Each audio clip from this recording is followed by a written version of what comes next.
பாறை என் அரணான இயேசுவே, நீ எந்த உள்ளத்தின் அணையாத தீபமே,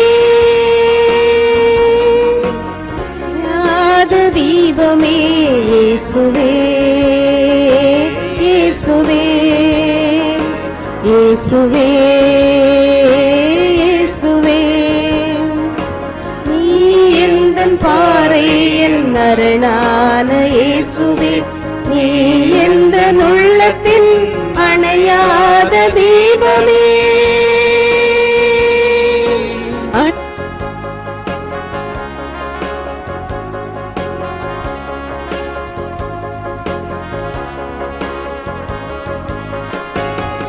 கொண்டு தேடினால் இருளில்லுமோ, உன் துணையில் வாழ்கையில் துயர்வெல்லுமோ.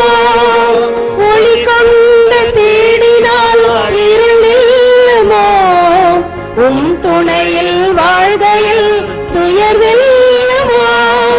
தடை கோடி வரலாம், உள்ளம் தவித்தோடி விடலாம். தடை கோடி வரலாம், உள்ளம் தவித்தோடி விடலாம். ஆனாலும் உன் வார்த்தை உண்டு, இது போனாலும் உமிழ் தஞ்சம் உண்டு. இயேசுவே, இயேசுவே, இயேசுவே, இயேசுவே.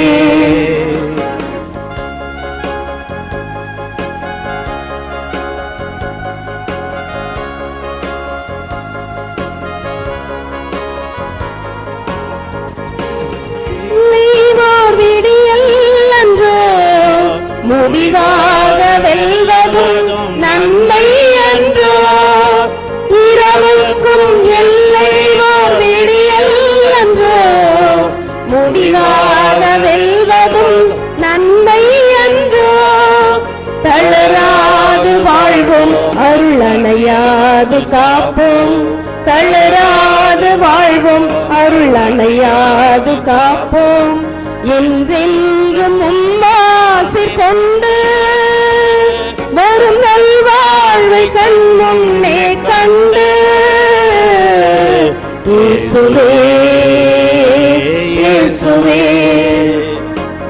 நீ எந்தன் பாறை என் அரணான இயேசுவே, நீ எந்தன் உள்ளத்தின் அணையாத தீபமே, அணையாத தீபமே. இயேசுவே, இயேசுவே, இயேசுவே, இயேசுவே.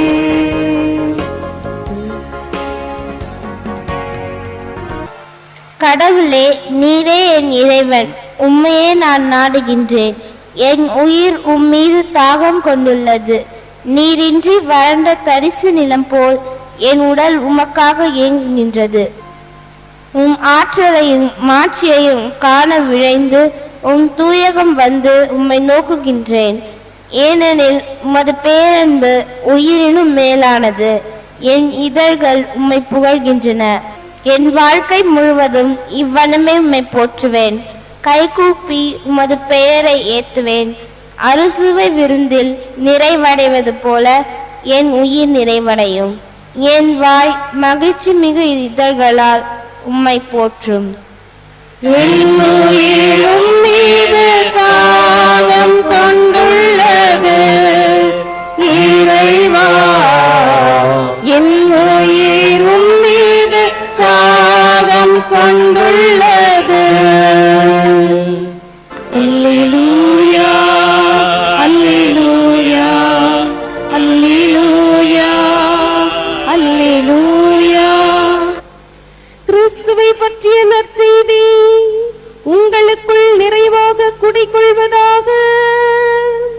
அவர் வழியாய் தந்தையாம் கடவுளுக்கு நன்றி செலுத்துங்கள். அல்லேலூயா, அல்லேலூயா. ஆண்டவர் உங்களோடு இருப்பாராக. ஆன்மாவோடும் இருப்பாராக. புனித மார்க் எழுதிய நற்செய்தியிலிருந்து வாசகம். ஆண்டவரே, மாட்சி உமக்கே. இயேசுவும் சீடர்களும் மீண்டும் எருசலேமுக்கு வந்தார்கள். இயேசு கோவிலில் நடந்து கொண்டிருந்த போது தலைமை குருக்கள், மறைநூலறிஞர்கள், மூப்பர்கள் ஆகியோர் அவரிடம் வந்து, எந்த அதிகாரத்தால் நீர் இவற்றை செய்கிறீர்? இவற்றை செய்ய உமக்கு அதிகாரம் கொடுத்தவர் யார் என்று கேட்டனர். இயேசு அவர்களுக்கு மறுமொழியாக, நானும் உங்களிடம் ஒரு கேள்வி கேட்கிறேன், நீங்கள் மறுமொழி கூறுங்கள். அப்போது எந்த அதிகாரத்தால் இவற்றை செய்கிறேன் என நான் உங்களுக்கு சொல்வேன். திருமுழுக்கு அளிக்கும் அதிகாரம் யோவானுக்கு விண்ணகத்திலிருந்து வந்ததா அல்லது மனிதரிடமிருந்து வந்ததா?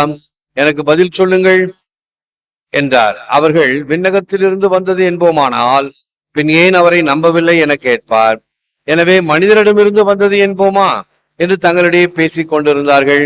ஆனால் மக்கள் அனைவரும் யோவானை ஒரு இறைவாக்கினராக கருதியதால் அவர்களுக்கு அஞ்சினார்கள். எனவே அவர்கள் இயேசுவிடம், எங்களுக்கு தெரியாது என்று பதில் உரைத்தார்கள். இயேசுவும் அவரிடம், எந்த அதிகாரத்தால் இவற்றை செய்கிறேன் என்று நானும் உங்களுக்கு கூற மாட்டேன் என்றார். கிறிஸ்துவின் நற்செய்தி. கிறிஸ்துவே உமக்கு புகழ். What authority have you to act like this? Mark 11:28. எந்த அதிகாரத்தால் நீர் இவற்றை செய்கிறேன்? அன்பான சகோதர சகோதரிகளே, அன்பான தொலைக்காட்சி விசுவாசிகளே, all authority both in heaven and on earth has been given to me. மத்தேயு 28:18. விண்ணுலகிலும் மண்ணுலகிலும் அனைத்து அதிகாரமும் எனக்கு அருளப்பட்டு இருக்கிறது.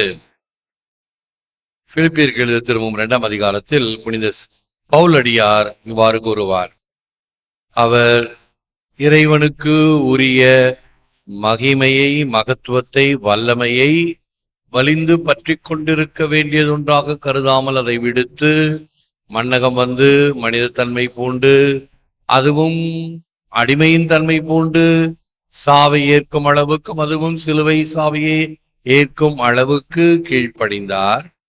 ஆகவே அவரை எல்லா பெயருக்கும் மேலாக உயர்த்தி இயேசு கிறிஸ்து ஆண்டவர் என்று எல்லா நாவும் அறிக்கையிடுமே என்று அருமையாக கவிதை தனத்தோடு இந்த வார்த்தைகளை கூறுவார்.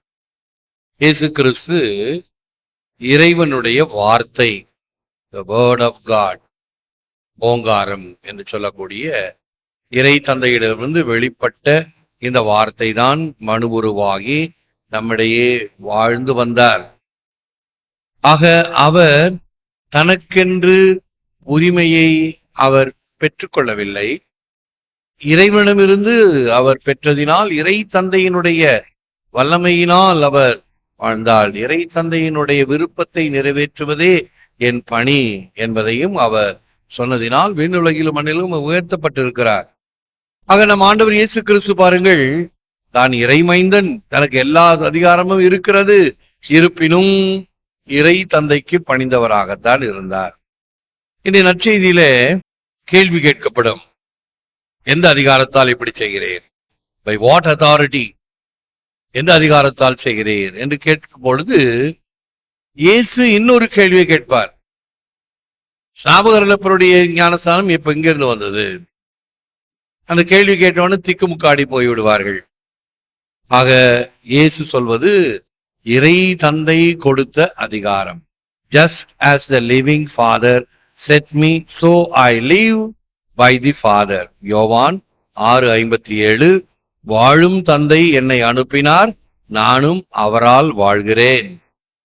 அதிகாரம் பணி செய்வதற்கு நமக்கு அதிகாரம் கொடுக்கப்பட்டிருக்கிறது என்றால், அல்லது நமக்கு ஒரு பொறுப்பு கொடுக்கப்பட்டிருக்கிறது என்றால், அந்த பொறுப்பை வைத்து பிறருக்கு உதவுவது, பணி செய்வது, அல்லது அந்த கடமையை செய்வது, அந்த செயலை செம்மையாக செய்வது, ஏனோ தானோ என்று அல்ல. கடமைக்குன்னு சொல்லுவாங்க, நம்ம சுமத்தப்பட்ட கடமை சரி ஏதோ ஒன்று என்று அல்ல, மிக மிக திறமையாக, செம்மையாக, அது சிறு காரியமாக இருந்தாலும் சரி. The weaker a man is, the more he will insist on his authority and privileges.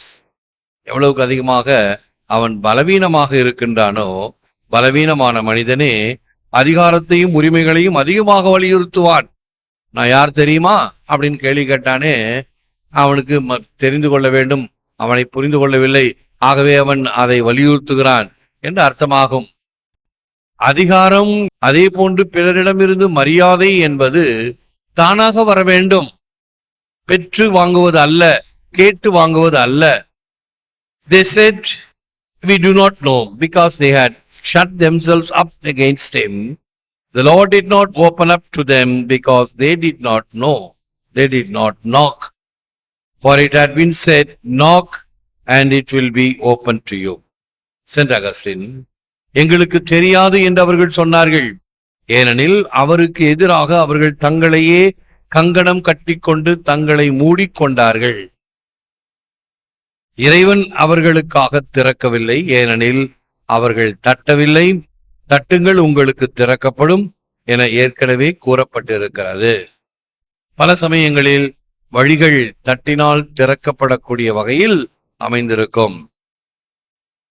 ஒரு பூட்டுக்கு சாவி ஒன்று செய்ய வேண்டும் என்று ஒரு அரசன் கட்டளையிட்டான்.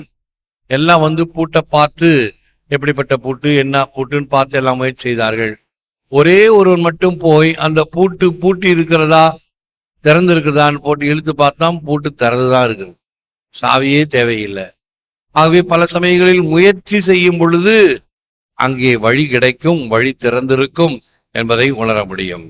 Faith is equal to prayer, prayer is equal to faith என்பதும் அகஸ்தினாருடைய தத்துவம்.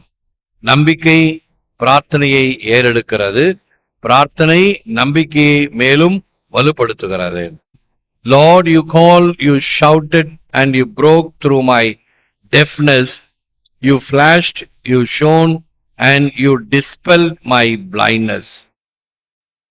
இறைவா, நீர் அழைத்தீர், நீரே குரல் எழுப்பினீர், நீரே கேளாமையை விடுவித்தீர், நீரே ஒளிரச் செய்தீர், என்னுடைய பார்வையின்மையை தடுத்தீர். இறைவன் இவைகளை செய்கின்றார். இத்தகைய மனநிலையில் நாம் செபிப்போம், முழந்தால் இருப்போம். May Mary help us to repent and obey Jesus, have our questions answered, and exercise His authority in our lives. நாங்கள் இயேசுவுக்கு எதிராக செய்தவற்றுக்கு வருந்தவும் கீழ்ப்படியவும் மரியாயே துணை புரியும். எங்கள் பிரச்சனைகளை விடுவிக்கப்படவும் எங்களின் வாழ்க்கையில் உம் அதிகாரம் செயலாற்றவும் துணை செய்யும். ஏற்று வரமருளும் இறைவா, காக்கும் கரங்களினால். ஆமென், ஆமென்.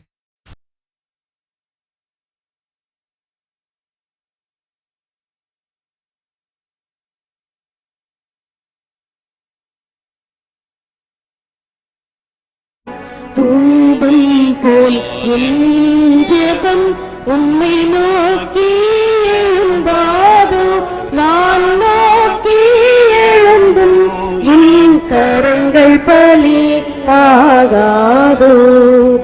ஆண்டவரே, உம்மை நோக்கி கூவுகிறேன், அரீரோ எனக்குதவ விரைவீரே, என் குரலை கேட்கிறே. தூபம் போல் என் ஜெபம் உம்மை நோக்கி எழும்பாதோ, நான் நோக்கி எழும்பும் என் கரங்கள் பலியாகாதோ.